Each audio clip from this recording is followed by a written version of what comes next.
Sophie Carter traveled frequently for work. Over the years, she had stayed in hundreds of hotels. Most were forgettable. A room, a bed, a breakfast buffet. Nothing unusual. The Ravenwood Hotel seemed no different. Located in the center of an old city, the building had been standing for more than a century. The lobby looked elegant. The staff appeared friendly. Everything felt normal. Until Sophie noticed room 404. After checking in, she received a map of the hotel. The building contained 4 floors. Her room was on the 3rd. As she rode the elevator, she studied the map. That was when she realized something strange. The room numbers jumped from 403 directly to 405. There was no room 404. At first, she assumed it was a printing error. Hotels often skipped room 13 because of superstition. Perhaps this hotel avoided 404. Still curious, Sophie decided to look. Later that evening, she walked along the 4th floor corridor. The hallway was empty. Soft yellow lights illuminated the walls. Everything appeared perfectly ordinary. Then she stopped. A wooden door stood between rooms 403 and 405. Its brass number plate clearly displayed. 404. Sophie stared at it. The room existed, yet it wasn't on the map. She approached cautiously. The door looked older than the others. The wood appeared worn. Tiny scratches covered the surface, almost as if countless people had tried to force it open. A strange feeling settled in her stomach. She knocked. No answer. She listened. Silence. The corridor remained empty. Unable to resist her curiosity, Sophie tried the handle. To her surprise, it turned. The door slowly opened. Cold air drifted from inside. Beyond the doorway stretched another corridor. It looked identical to the hotel's hallway. Same wallpaper. Same lights. Same carpet. But something felt terribly wrong. The silence. No voices. No footsteps. No sounds at all. Taking a deep breath, Sophie stepped through. The door closed behind her. And somewhere far away, a clock began striking 4:04 a.m. The hallway beyond room 404 seemed endless. Sophie slowly walked forward. Every door looked identical. Every wall appeared unchanged. Yet the atmosphere felt unnatural, like a photograph frozen in time. Soon she discovered the first clue. A clock hanging on the wall. Its hands pointed to 4:04 a.m. Completely still, she continued walking. Another clock. 4:04 a.m. Another. 4:04 a.m. Every clock displayed the exact same time. None were moving. The deeper she explored, the stranger things became. Room after room stood open. Each contained furniture, beds, tables, suitcases, personal belongings. Yet no people. It looked as though guests had vanished instantly. A cup of coffee still sat on one bedside table, half full. A book rested open on a chair. A television displayed static.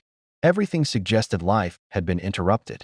Suddenly, Sophie noticed a guest register lying on a reception desk. Dust covered its pages. Curious, she opened it. Names filled every line. Hundreds of guests. Many entries stretched back decades. Then she noticed something disturbing. Beside every name appeared the same room number. 404. Her pulse quickened. She continued reading. The final page contained recent entries. Among them, she found a familiar name. Her own. Sophie Carter, room 404, check-in, tonight. Fear surged through her body. Someone had written her name before she arrived. Then she heard a sound. A door opening somewhere down the corridor. The noise echoed through the silent hotel. Slowly, deliberately, another door opened. Then another, and another. The empty rooms around her began opening one by one, as though something inside had finally awakened. Sophie turned and ran. The sound of opening doors followed her. Every few seconds, another door creaked open. The hallway seemed longer now, far longer than before. She searched desperately for the exit, for room 404, for anything familiar. But every corridor looked exactly the same. The clock still showed 4:04 a.m. The lights still flickered softly overhead. Nothing changed. Then she reached an intersection. For the first time, she saw something different. A sign. Exit. Relief flooded through her. She hurried toward it. But when she arrived, her relief vanished. The exit door opened into another hallway. Another endless corridor. Another maze of identical rooms. The hotel had no escape. Then the lights flickered. For a brief moment, darkness swallowed everything. When the lights returned, Sophie noticed something horrifying. Every door in the corridor now stood open. Dozens of rooms. Hundreds of rooms. All open. All empty. Waiting. A cold wind swept through the hallway. The clock suddenly began ticking. For the first time, 4:04, 4:05, 4:06, time had started moving, and the hotel seemed alive. The walls creaked. The lights dimmed. The corridors shifted. Somewhere in the distance, footsteps echoed. Slow, steady, approaching. Sophie ran again, faster than ever. Then she spotted a familiar door. Room 404. It stood alone at the end of the corridor. She sprinted toward it. The footsteps behind her grew louder. Closer, closer. Without looking back, she grabbed the handle and threw the door open. Bright light flooded her vision. The next thing she knew, she was standing in the normal hotel hallway. Rooms 403 and 405 stood beside her. Everything looked ordinary. The mysterious door had vanished. Only a blank section of wall remained. The next morning, Sophie checked out immediately. Before leaving, she asked the receptionist a simple question. Has there ever been a room 404 here? The receptionist's smile disappeared. For a moment, she looked genuinely nervous. Then she replied quietly, there isn't now.